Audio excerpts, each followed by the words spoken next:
Hey guys, Evan Ark here, back in another video. Today we're going to be doing a figure review on the Bandai 1984 reissue.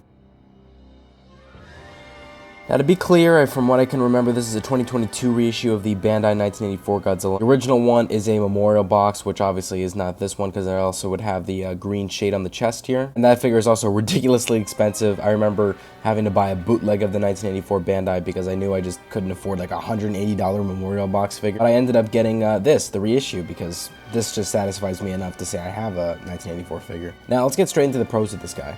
Now one of my favorite things about this figure is the detail. The detail on this, as is in the case of most Bandai Godzilla figures, is really good. The reason why I say that is because a Godzilla design in general is always going to have these little miniature scales and kind of like lumpy skin that goes across the entire body, and then the detail satisfies completely.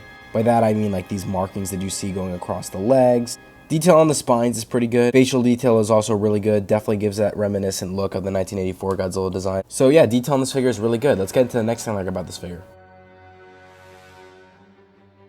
So the next thing I like about this figure is the articulation. The articulation on this figure is slightly above average because finally we have a Bandai figure that, I don't know, maybe doesn't have two joints of articulation like the last three that I've already reviewed. This is finally a figure that has articulation, which is a pro. So I've always said that Bandai figures should have at least 4 joints of articulation. This has 5. We have the head that moves here, we have the arms that move here, legs that move. Of course, many of these joints don't go 360 because if the arm were to go this way, it can't go around the waist, but that's perfectly fine and understandable. So again, articulation is a little bit above the at least amount that I consider a Bandai should have, so I really appreciate that. So let's get into the next thing I like about this figure.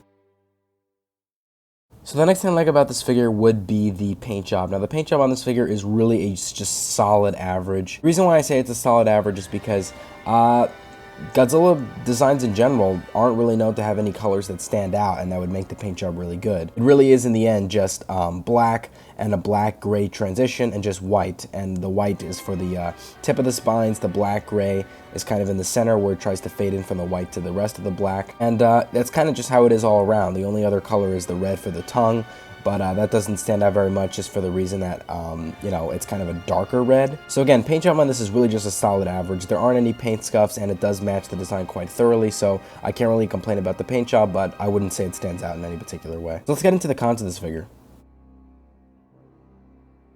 So when it comes to the cons of this figure, I really only have one con. It's kind of a mix between a nitpick and a major con, and that really is this glue seal. Now, I know that I said articulation is good, but had this glue seal been fixed, it would have definitely been not just slightly above average, but way better than average, probably even better than the detail on this figure, considering how limiting Bandai can be with articulation. But the glue seal, as I've been pointing at for the last 10 seconds, is right here on the tail.